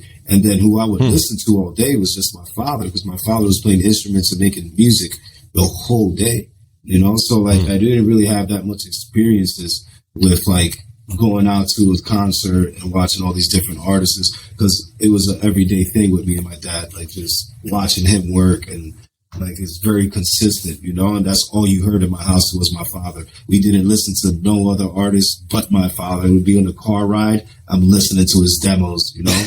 Yeah, like it was wild. It was wild times, you know? And then as older, I guess I just didn't, since I didn't experience it when I was younger, going out to concerts, I really didn't gravitate to it as being an adult. And then I started doing music. So it's like, if I want to go see Stick Figures, let's say, right? Or like the Dirty Heads, like now my goal isn't just to go see them. My goal, if I want to see them, I'm going to be on the same bill as them, see them perform like there. So, you know, that's where. Yeah. I get that. Yeah, for sure. Yeah. I think go ahead, man. Oh yeah. No, I was just going to say it's interesting too. Cause it's like, I came up like the complete opposite, like going to like the VFW to see like hardcore shows from the, you know, the bands in high school, and like every weekend going to different shows and being a roadie and tour manager and just like, you know, going around. So it's really interesting that, cause I never really, it's funny. I never really heard him speak on that like that before. Like I knew you didn't go to a lot of shows, but I never really, you know, put it together like that. It's wild. Yeah. Yeah, man, it's just a little different, man, because my dad was so ingrained in it, right? Like when you talk about eat, sleep, and shit music, like he's the one that really, where I get my work ethic, like on writing consistently and always making sure I'm writing and trying to come up with new songs here and there, you know, even if it's a hip hop song. Like I'll still write hip hop songs straight, just rapping, because like the element of hip hop is like very wordy, and it teaches you how to be diverse with your words and try to figure out a better way to say this meaning. So I still write, like I don't bring it to the table. This is something that is not going to be Space Camp material or ever see the light of day, but he's the one that taught me. And it's just because I grew up in a bubble, and the bubble was his music only. Like, you know, until I was interesting. Till I was like 13, and like when I was like 11, when I was like 10 or 11, that's when I discovered hip hop. You know, Biggie had passed, Tupac had passed, Jay-Z was on top. And that's when I started my journey in music, like actually started. Because I was playing classical music and Beethoven and Bach and Mozart and Tchaikovsky and all these people. And I told my father, I'm like, yo, I want to do what you do.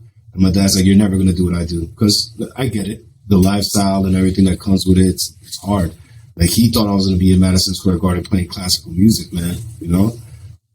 Wow. So you weren't joking around when I was going to ask if there was a certain like sort of style, classical jazz, you know, what, I was playing all, obviously I was playing all that stuff, yeah. But so you're a straight up trained musician in that aspect and like really did the whole, you were doing the Jamie Foxx back in the day. Man. I mean, now more, I'm not going to lie, as an artist currently and as an adult now, I don't really mess that much with the instrumentation. I'm trying to pick it back up. Right? Like I got myself a guitar, and like little by little I try to figure out the guitar. I've never taken any lessons, but it's something that like I envision like, fuck man, if one day I could just whip out a guitar out of nowhere and like nobody's going to expect that out of us. It'd be cool. Yeah. That's cool. You know? Yeah. Oh, yeah. I dig it, man. Hey, that's cool, dude. Tambourine or something, man. Shit. You can't just pick up a tambourine, dude. That's years of study. You got to know your circle of keys. You got to know your music theory inside out, man.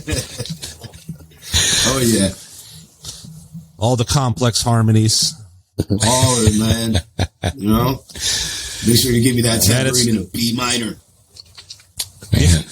It's funny, man. I mean, I've been doing music for years and years and played when I was younger, and guitar and piano, and been teaching for years and years, but it's kind of cool.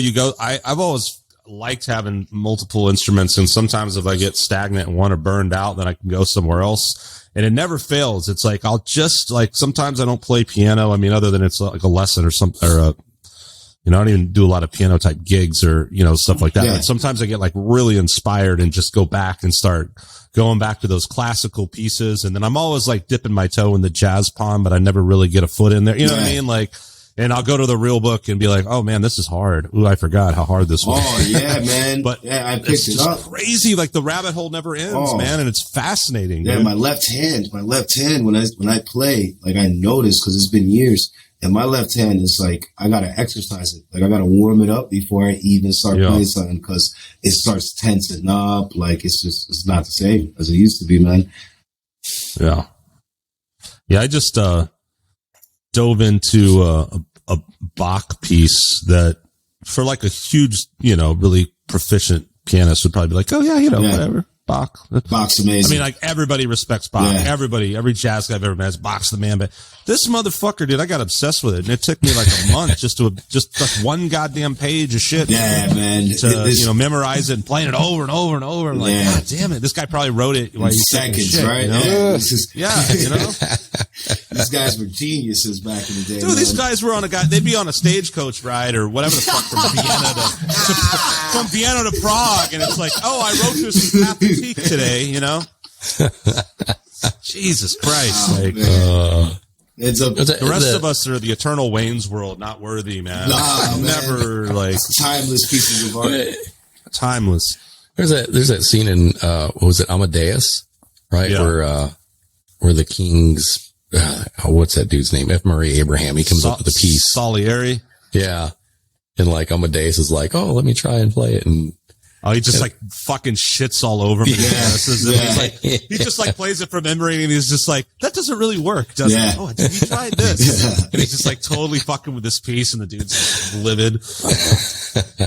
I love it, man. I love it. The Bill and Ted, the part 3 of Bill and Ted. I really love part 3 of the Bill and Ted Adventures. Oh, I haven't seen it. I forgot all about it. I need to check that one out. It's so dope because they go back into the future, man. They get Jimmy.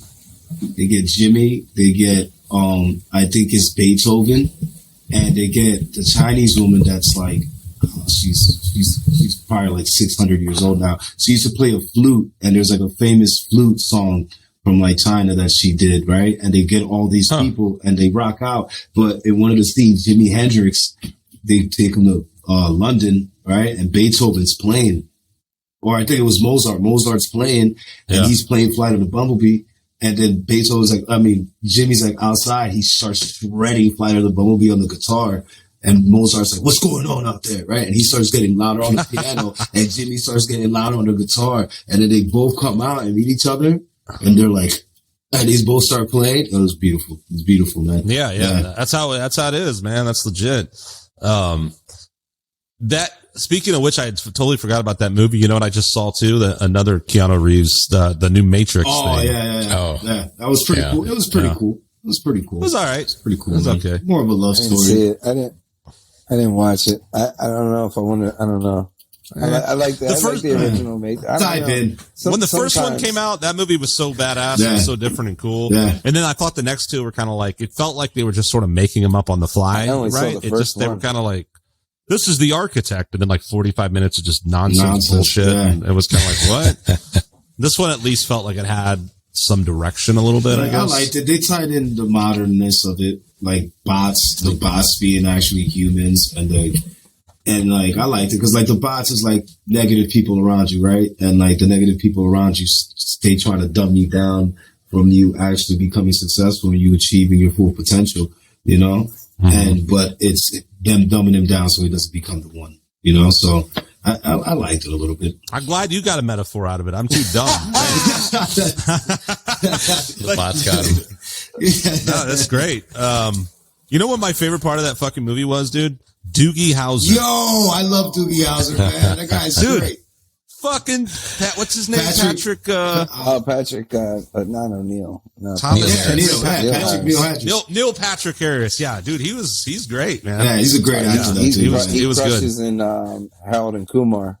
Oh. Yeah, Harold and Kumar. That was kind of his moment when he left Doogie Howser land and became. Yeah, this guy's amazing. Dude, you know another movie he was in that is a movie that I like that from back in the day that's kind of under the radar? It was Undercover Brother. You guys ever see that movie? Classic. Oh yeah, it's got fucking Billy D. Williams in it. Classic movie, man. Isn't that Eddie Griffin?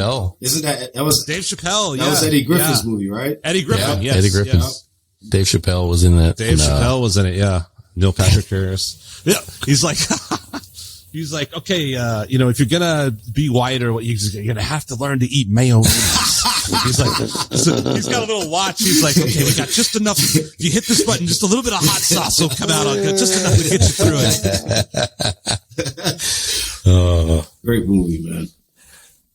That was awesome. I did a pretty good. I actually had the soundtrack on CD to that. It had a cool soundtrack too, if memory serves. I think it was got a good kind of a balance. Maybe it's some hip hop. I don't know if Snoop Dogg was on there or I feel like someone made a cameo in that movie. Snoop Dogg was in it. I think he was on there with something. He was in it. Yeah. Yeah, they were like golfing or something.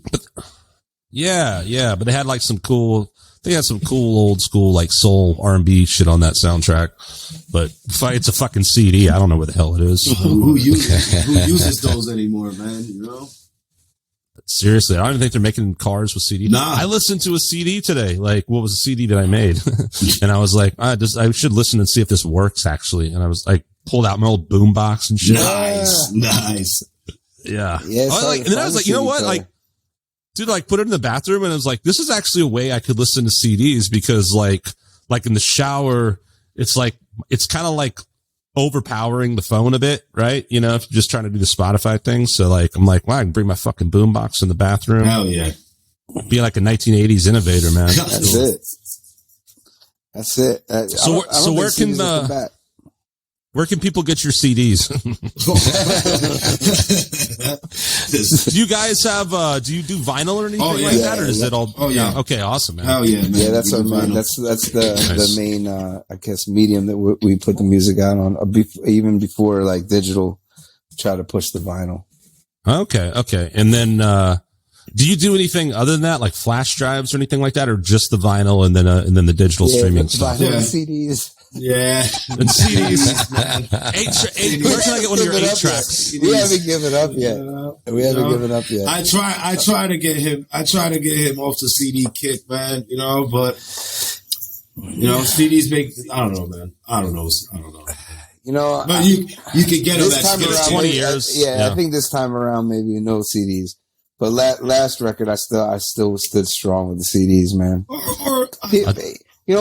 People still like to hold something in their hands, And I think that's the thing. When you play a show, not everyone's doing the vinyl. Vinyl's definitely the collector's item. There's a big movement of, people wanting vinyl. So that's totally 1,000%. That's number one now, right? But like CDs to me, it's not like we've all like, well, at least I have, and a lot of people I know in that place where you have a replication of a fucking album and you're like, oh no. And especially when you can't tour or go play shows and you're just sitting on a box of 500 CDs or some bullshit, right? Yeah. Now I'm like, you know what? I'll duplicate like 50, 100 and have them for fucking shows, but I'm definitely not going to like go make a whole bunch of goddamn CDs, And like nowadays, the less is more, right? You only have 100 and it's like, people care about it more. Make it a limited edition. Yeah, exactly. I thought about doing some kind of like flash drive thing. I don't know. I might do something like that and maybe use that as like a deal where it's like, here's all the fucking albums in one place that's the way you can have the videos on there and everything. Like we were looking into it to be able to like put all the videos and then have the last records on there as well.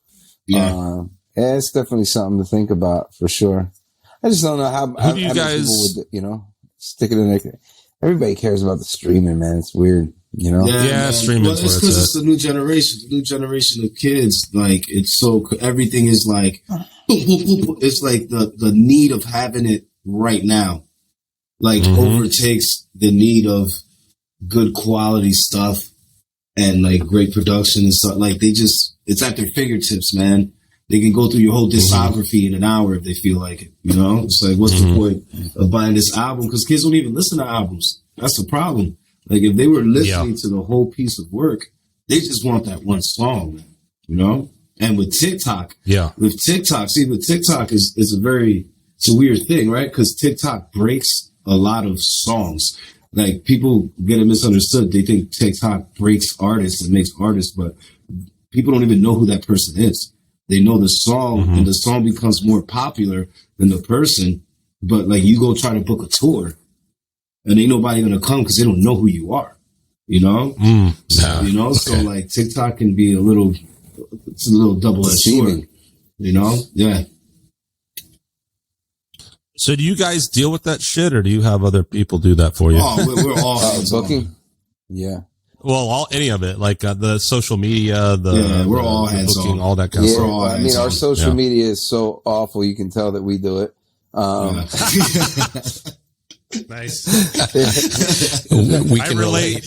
I hear you. Oh yeah, Eclectic Soundtrax. Oh, here's that guest from December 2020. Sorry.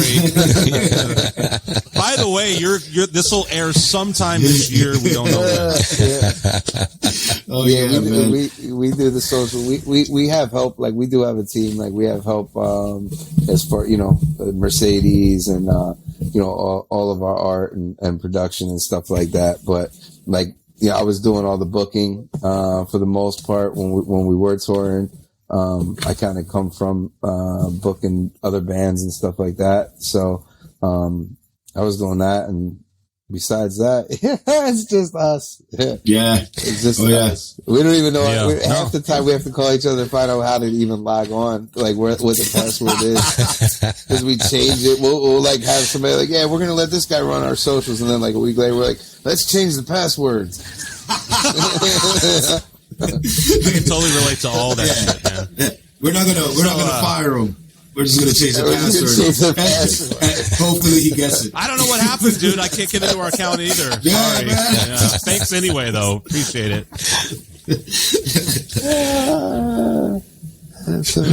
I feel like I've done that before, and then someone's like, "Oh, did you change the password?" I'm like, "Oh, don't even answer." I did. Password? What? I did. Dude, I've got this absurd spreadsheet of like fucking passwords, right? For years of just so many. It's insane, and I mean, a lot of it's music related, various bands and social media, and blah blah blah. But then, like, I swear to God, it's like whatever the fucking thing I have to like log into that day is the one thing I somehow don't have a password for. It never fails. So I have like, and then I've got like my passwords in my head. I'm like, okay, it's probably one of these three. But then there's a couple of times where like, oh no, you have to have like 4 numbers and 2 characters, and all that. And it's just like the most, how can you remember this shit? Ridiculous. I'm the worst, because if I type it in the first time and it says like, that's the wrong thing, instead of me thinking like, oh, this is what it is, I just automatically hit forgot password, change it to something completely absurd. And then don't write it down. Don't write it down. Yeah. And it'll be like, that's what I'll look at the table like Blue Cup 01. Like, I'll never remember the next time. That's what we all do too. Like, well, just because it's like you said, it's all immediate and everything seems so like, there's never time to like, oh, let me like sit and contemplate by the fire with a pipe and think of a password to that. It's just like, well, I don't know, fucking this. Like you said, like this is what's in front of me. This is my I'll remember it. And then you won't. Yeah, I'll be like, oh, we'll have this conversation, and I'll be like, reggae hat. I'll remember that. And then like 2 days from now, I'll be like, what the fuck was our password, Vic? Yeah. Vic and I, though, we did Eclectic Soundtrax, for whatever reason, like it just fell into our lap, like our password. We were like, yep, that's it. And like, Vic, I've never for 1 second forgot our password. Have you? Yeah. That's amazing. That's amazing. So we're awesome. I don't know why the fuck. Why did I tell people that? Vic, check out our podcast. We know our password. That way we can log in and be like, nope, no one's listening. Cool. All right, thanks. I feel good about this episode, though. We've covered so many, like Nicolas Cage fighting. Absolutely. It's good times, man. Good times. Oh yeah. Your influences. What's your favorite food? I don't know why I always like to ask these things. From when I was, this guy is the man. All right, you're cool. Oh yeah. You could have literally probably said anything, and I'd have been like, "Yep, I like that too." Yeah, man. I'm not gonna lie. For me, man, it's that good old fashioned rice, beans, and chicken. Just that sounds good too. Yeah, man, I ate that. So I remember when I was a kid, I used to be like, "Mom, I'm sick and tired of fucking eating rice, beans, and chicken. What the fuck?" But now I have my family, and that's all I cook sometimes is just rice, beans, and chicken. Just hell yeah, man. Consistent. Get older and you're like, why did I want to eat McDonald's? Oh yeah, man. Chicken fried. Parents have. I feel bad for parents. I made a chicken, slaved away in the kitchen making this. Fuck you, little shithead. Yeah. I don't have kids, so I can say that. I'm assuming you don't talk to your children like that. Depending. No, I know. Depending with the fuck you. You're McDonald's. My wife made a homemade chicken pot pie yesterday. Oh, dude. Yeah, he called me. That's amazing. He called me and told me about it. Yeah. Yeah, my wife and my kids wanted mac and cheese. So.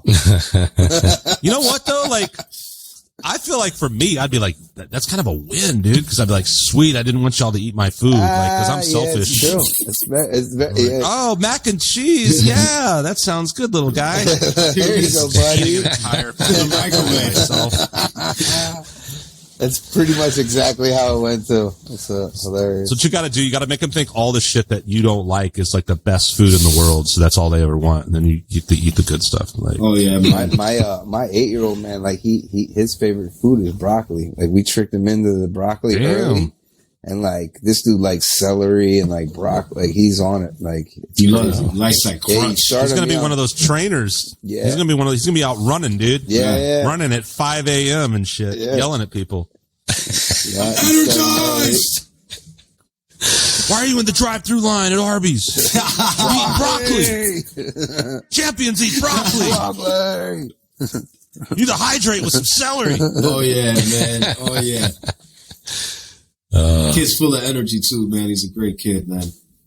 That's funny. Yeah, I was just around my brother's kid. It's wild, man. Watching them grow up. They grow up fast and like too fast. Energy. It is crazy. Like just all the. It's like an upper, man. It's like an upper. Yeah. It's like taking uppers without even having to take any uppers. These kids nowadays, man, they're just wow. It's like a ping pong machine. They're just ping, ping, ping, ping, ping, ping, ping, ping, ping, ping, and on to the next. Wow. Got to sit these kids down with some vinyl, man. Like make them listen to an album. Yeah. Give them a joint. Listen to an album. I started him a little vinyl collection, man. You know, most of the records he has in there are Space Cat records, and he has exactly 2 records, Space Cat records. Yeah, starting slow. You know, starting slow. And every night you just whisper like, "This is music, the only music, the only music, son." You know, yeah. I'm doing what my father did to me to him. You know, it's the only thing you listen to. You know, it's the greatest music you're ever gonna hear in your life. I was like so proud when my buddy Dave, who I brought up earlier, one of my best friends I've known for years, his daughter was like in school or something and had to do a project, something one time, and she picked like musicians or something, and it was like somebody like famous and then me. Oh, that's amazing. And she was like, and I was like, oh wow, I was like the show and tell subject of something. And then he was like, oh, and like my son, he gets like when like he was talking about a band or something, he was like, yeah, he'll name drop you, and then he's like super offended when someone doesn't know who you are, and I'm like, good, man. That's amazing. That's amazing. It's like, you ain't know more of that, man. The youth is our future, man. That's it. Yeah, you got to start them young, dude. man. That's exciting, dude. I honestly believe, like, when a kid like gets into your music, like makes my day, dude. I'm like, or someone's like, yeah, I shared it with my son. I'm like, hell yeah, dude. That's awesome, man. Because kids are the ones, like, they're the future, man, and they're the ones that are gonna, you know, tell everybody for the rest of their life about the shit that they love. It's funny, right? It's funny, right? Because when I first started this journey, right, doing music, my son had just been born, right, and I was going to school for HVAC, and then I was like, I'm not doing this shit. All right, I'm going to do the music and I'm going to stick with the music. That's what I'm going to do. All right. And then like my girl's family was, you know how it is. You tell somebody, you're like, yo, I want to be this. And they're like, you're out of your fucking mind, dude. Right. And then I was 27 when I started. So they're like, you are out of your fucking mind. You need to go get like a way better job and stick to that shit. Right. And then it just so happens that their family, my girl's family, they had a little meeting of who was the coolest person in the family, right? And the daughter, granddaughter, I won. She said I was the coolest person because I do music. But what happens is that that little girl started playing the piano, and she does piano recitals now and all that stuff. So I'm like, yo, I'm probably an inspiration to that girl. Right, yeah. And my girl was like, that's exactly what she said. And I'm like, isn't it funny? Oh, this guy's just me out. I'm like, the inspiration has arrived. Man. On a related note, it must suck to be a Nicolas Cage's family because you're never the coolest. Never. I hope he doesn't show up. He shows up with Elvis's daughter. God damn it, Nicolas Cage. How is it that this is the only day of the year you're not making a shitty movie? You come fuck up our family event and be all Nicolas Cage and make the rest of us look like shit. Elvis's rings on, just chilling. Yeah. Right, yeah. He's like, hey, by the way, I found Elvis. It's true. He is still alive. He's coming to dinner with us. I'm way fucking cooler than the rest of you assholes. Oh, man. Fucking Nicolas Cage, man. No, but I think that's what you were saying, man, to be serious. Like, that's really cool in any walk of life with all kinds of, different careers. Like, people don't realize, or we in general tend to not realize the impact that we have as human beings on each other, on youth, or on anybody, man. I get inspired by students and vice versa, and it's just like, in kids, and you never know. And so when I hear those kind of things, right, it's like, that's like super cool because it would never cross your mind. And you're like, wow, like someone's actually like, thinks about that or something you do, because sometimes especially with like guys like us and you're like the grind of like, how do I log into my Facebook today? I hate my life. Oh, yeah.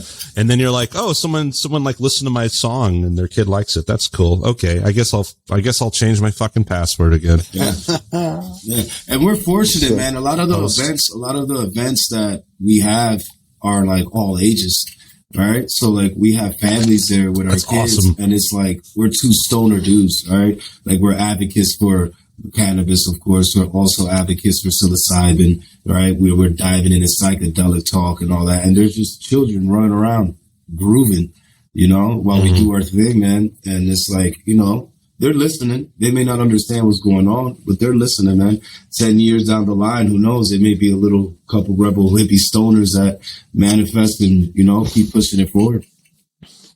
What's cool though to see, and I think, we've had guests like this before and talked to guys advocates and to see how trends change and I mean, how everything, I guess, I don't know, late 60s, right? Yeah. Like the baby boomer generation that became the flower generation that, blah, blah, blah. And then we got really like, then the war on drugs and, this absurd, all these poor bastards that got locked up for the dumbest shit ever. Right. Yeah.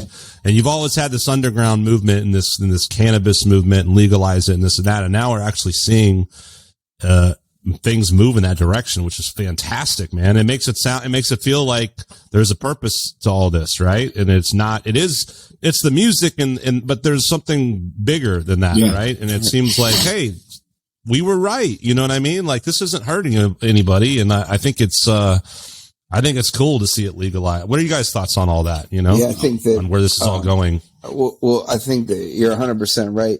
The situation though is now like that the advocates have to kind of switch gears and go from the fight to try to legalize the plant to the fight to try to open up the jail cells and get people that are sitting in jail for cannabis to be able to be freed, because right now, like in the current state of things, you have bankers and politicians that are making millions, billions of dollars off of legal cannabis. And somebody who has been doing this is, who might have had a joint, might have had an ounce of weed for their personal use, or even maybe they were selling, maybe they were cultivating or growing, are sitting in jail. So like the shift, I believe, has to majorly change from advocating for legalization to being able to like really push and get people aware that how many people are sitting in jail, because we're kind of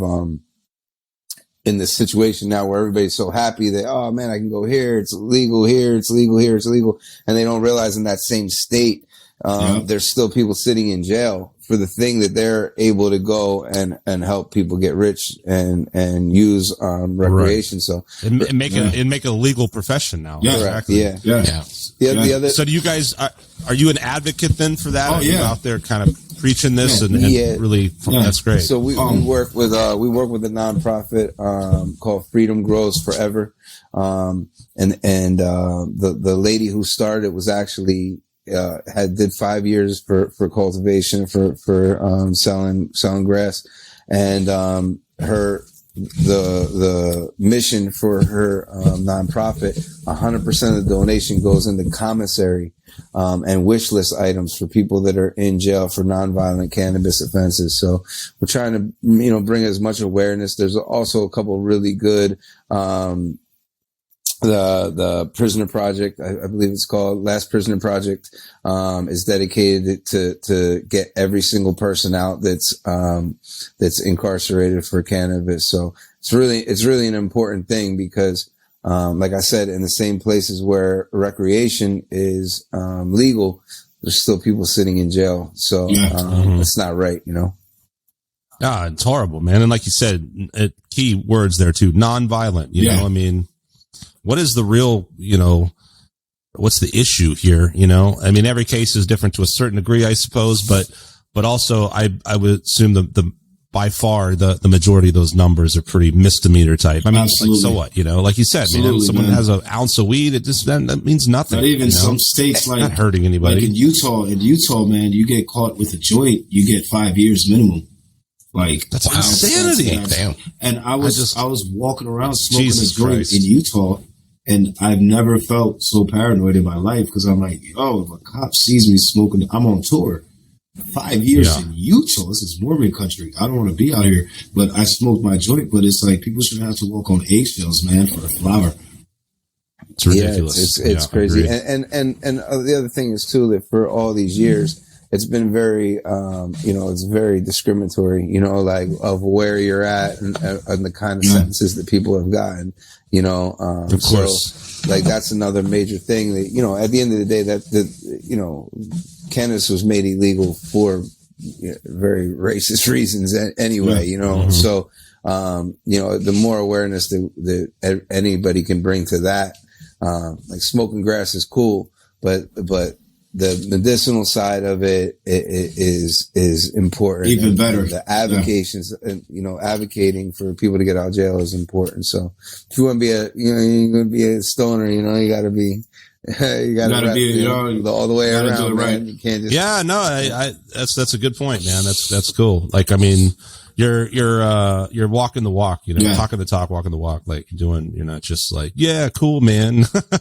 Yeah, exactly. It's just exactly, man. And I know a lot of guys, exactly. That's the interesting thing about this. And this goes back for decades of people that I've known like this, that where it is, it is kind of like a lifestyle in a way, right? I mean, but it's like, but there's a much bigger mission there. It's not just like, I want to get stoned all the time. Yeah, man. I don't give a shit about anything. It's like, no, like you're saying, like these are very valid points, extremely valid. And it's been extremely unfair, And, so I think that's awesome and commendable for guys like you and anybody out there fighting that fight. And we've seen, at least from someone like myself, like it looks like immense progress, but like you said, it's not a full progress until, I mean, I don't know if it'll be legal across the board. It seems like that's where the trend's going, hopefully. Sure, but also, like you said, which I'm really glad you did, man, like all these, it's disgusting that anybody is actually still sitting in prison for this shit. Man. It's ridiculous.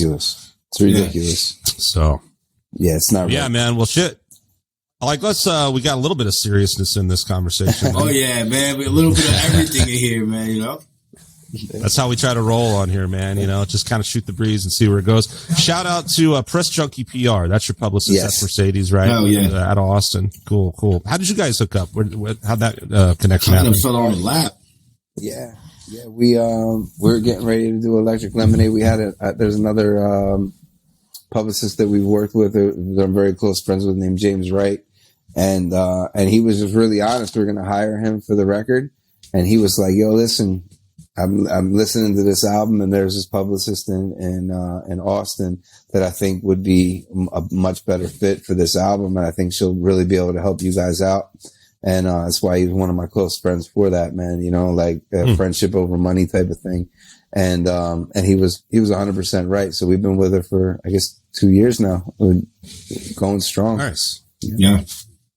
Very cool, man. Looks like you guys got some pretty good numbers going on Spotify too. Like you got, I don't know how Spotify works very well. How do you get people to listen to your music? I have no idea. I wish I knew, my brother.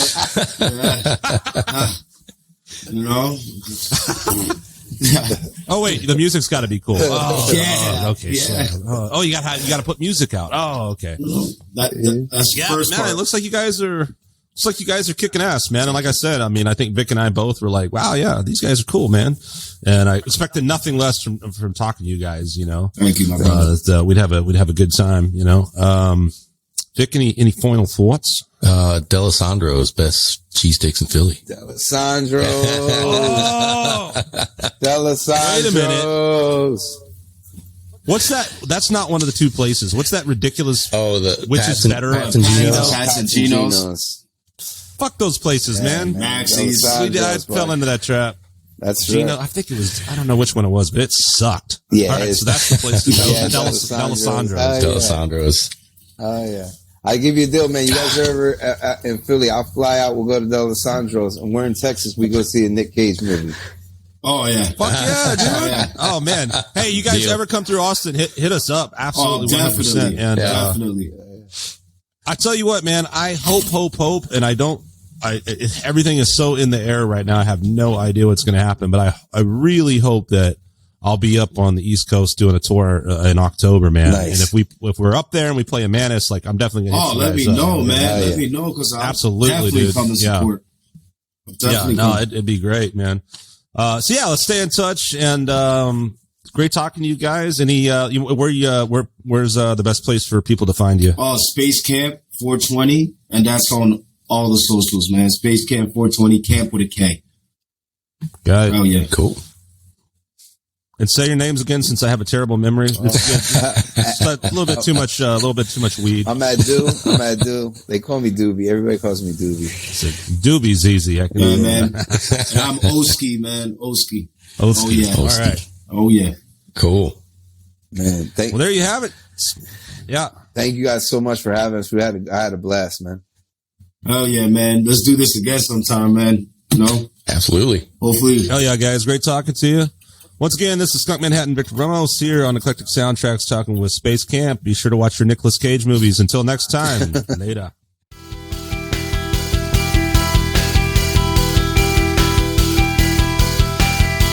Hey folks, that concludes another episode of the podcast. Guest links will be available in the show notes. We'd like to thank our friends at Top Shelf Music for showcasing the podcast on their site. Be sure and check them out at topshelfmusicmag.com for the latest music news, reviews, and events. We'd also like to thank the folks over at Tragan Guitars, Godin Guitars, Ernie Ball Strings, and 5 Iron Woodworks.